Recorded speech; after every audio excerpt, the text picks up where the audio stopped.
নমস্কার দর্শক, সংবাদ আবির্ভাব ও আবির্ভাব নিউজে আপনাদের সকলকে স্বাগত। আমরা একটি সংবাদকে নিয়ে আপনাদের সামনে বিশ্লেষণ করব এবং যে বিশ্লেষণটি আমরা চাইছি আমাদের দুটো চ্যানেলে যারা দর্শক আছেন তারা যাতে জানতে পারেন, তারা যাতে বিষয়টা নিয়ে আগ্রহী প্রকাশ করতে পারেন এবং বিষয়টা কিন্তু খুব গুরুত্বপূর্ণ। একটি নাম এই মুহূর্তে পশ্চিমবঙ্গে যত রাজনীতিবিদরা আছেন তাদের থেকে একটু অন্যরকম, কিন্তু একেবারে সংবাদ শিরোনামে চলে এসছেন। তিনি হচ্ছেন হুমায়ুন কবির।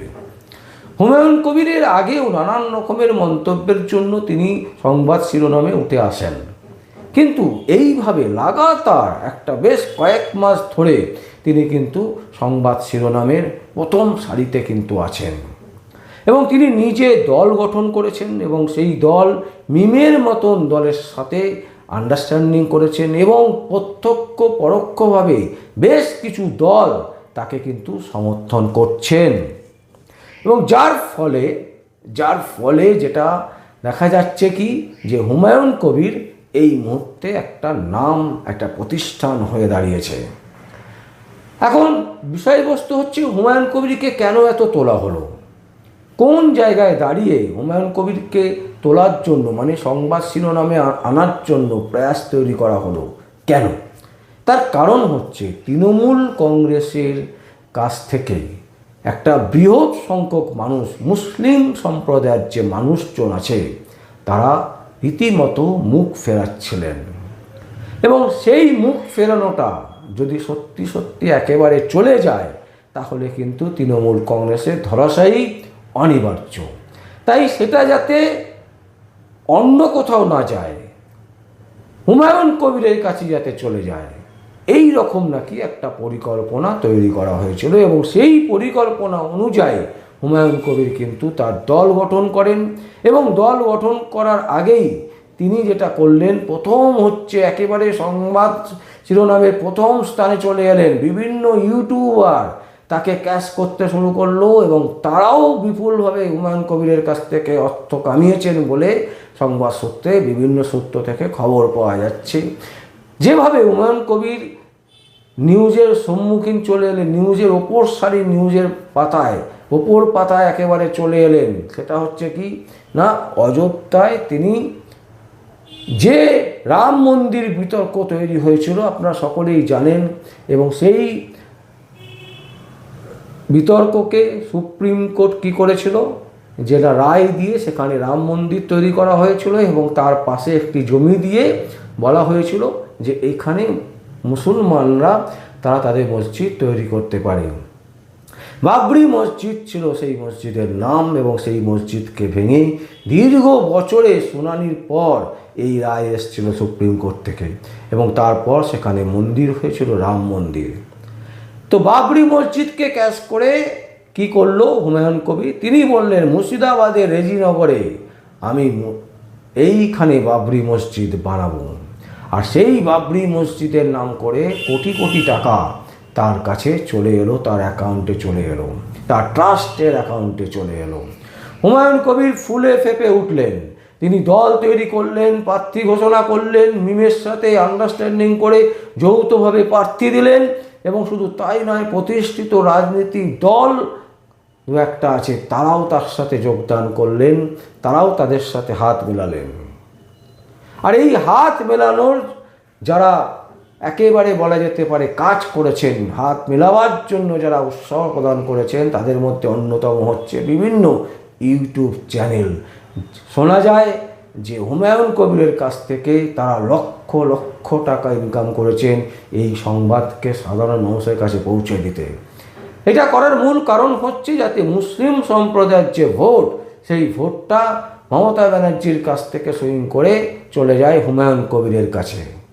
হুমায়ুন কবির তারপর তার মতন করে তিনি খেলবেন, কোন দিকে যাবেন কোন দিকে যাবেন না। কিন্তু দুর্ভাগ্য হচ্ছে কি না, হঠাৎ করে একটি ভিডিও প্রকাশিত হয়েছে যা সত্যাসত্য কেউ জানে না। সেটা এআই দিয়ে তৈরি না হুমায়ুন কবির নিজে বানিয়েছেন বা নিজে বলেছেন, সেটা কিন্তু কেউ এখনো পর্যন্ত বলতে পারেননি। তবে শোনা যাচ্ছে যে 20 কোটি টাকার সেখানে ডিল হয়েছিল নাকি তৃণমূল কংগ্রেসের সাথে। আর এই ভিডিও দেখার পরেই মিম তারা কি করলো, বলল যে আমরা হুমায়ুন কবিরের সাথে কোনো অবস্থাতেই যৌথভাবে লড়াই করব না। তারা প্রত্যাহার করে নিল এবং বলল শুধু তাই নয়, হুমায়ুন কবিরের মাথা খারাপ হয়ে গেছে যে কারণে এই সমস্ত করে বেড়াচ্ছে। এখন প্রশ্ন হচ্ছে এতে হুমায়ুন কবিরের লাভ হলো, হুমায়ুন কবির কেন বলতে যাবেন? আর 20 কোটি টাকা যে ডিল, সেই ডিলটা কিসের জন্য, কোন কারণে? মুসলিম ভোটটাকে তার কাছ থেকে নিয়ে বা সেই মুসলিম ভোটটাকে নিয়ে আবার তৃণমূল কংগ্রেসে চলে যাওয়ার জন্য কি 20 কোটি টাকার ডিল হয়েছিল? আমরা জানি না। আবার অন্যদিকে শোনা যায় যে বিজেপি নাকি 1000 কোটি টাকা তাকে দিয়ে রেখেছেন। এক অসম্ভব ব্যাপার স্যাপার চলছে পশ্চিমবঙ্গে, যা বাস্তবের সাথে কোনো মিল নেই। কিন্তু একটা জায়গায় যেটা খুব সূক্ষ্মভাবে মিল আছে, সেটা হচ্ছে মুসলিম ভোট। মুসলিম সম্প্রদায়ের ভোট যদি তৃণমূল কংগ্রেসের থেকে 25% বেরিয়ে চলে যায়, তাহলে কিন্তু তৃণমূল কংগ্রেসের ধরাশায়ী 100% আর মুসলিম সম্প্রদায়ের মানুষ যদি 33% মানুষের মধ্যে যদি 25% মানুষও তৃণমূল কংগ্রেসকে ভোট দিয়ে দেয়, তাহলে কিন্তু তৃণমূল কংগ্রেস চতুর্থবারের জন্য আবার গঠন করবে রাজ্যের সরকার। তাহলে এখন কার লাভ? তৃণমূল কংগ্রেস থেকে হুমায়ুন কবির বেরিয়ে গেল, দল করলো এবং হুমায়ুন কবিরের কাছে মুসলিম ভোটটা চলে এলো। মুসলিম ভোট নিয়ে হুমায়ুন কবির আবার চলে এলো হচ্ছে তৃণমূল কংগ্রেসে। তাহলে লাভ কিন্তু তৃণমূল কংগ্রেসের, কারণ তৃণমূল কংগ্রেসের লাভ এই কারণেই, তৃণমূল কংগ্রেসের সুপ্রিমো মুখ্যমন্ত্রী মমতা ব্যানার্জির কাছ থেকে ভোটগুলো চলে যাচ্ছিল অন্য জায়গায়। কারণ মুসলিম সম্প্রদায়ের মানুষ, তাদের মধ্যে ক্ষোভ তৈরি হয়েছিল, তারা তৃণমূল কংগ্রেসকে আর সহ্য করতে পারছিল না। এখন কি হলো? এখন যেটা হলো যে হুমায়ুন কবির সেই ভোটগুলো যদি পেয়ে যায়, তাহলে কি হবে? হুমায়ুন কবির আবার সেই ভোটগুলোকে নিয়ে তৃণমূল কংগ্রেসের কাছে চলে আসবে। ফলে জামাই আদর, এই শব্দগুলো বলেছিল হুমায়ুন কবির যে আমাকে জামাই আদর করে রাখবে। সত্যিই তাই। যদি সব মুসলিম ভোট, 25% মুসলিম ভোট যদি এই জোটের কাছে চলে যেত, তাহলে এই জোট কিন্তু অনায়াসে তৃণমূল কংগ্রেসকে নাচাতে পারত। কিন্তু দুর্ভাগ্য হচ্ছে যে এই 20 কোটি টাকার যে প্রস্তাবনা, যেটা ভিডিও ফুটেজ বেরিয়েছে এবং যেটা শুনে মিম কি করলো, তারা তাদের প্রত্যাহার করে নিল। তাদের যে যৌথ যে প্রচেষ্টা, সেই প্রচেষ্টাকে তারা ভেঙে দিল। তারা বলল যে আমরা হুমায়ুন কবিরের সাথে লড়ব না। এতে লাভ কার হলো? এতে কি লাভ হলো তৃণমূল কংগ্রেসের? হলো না। তার মানে কি হলো?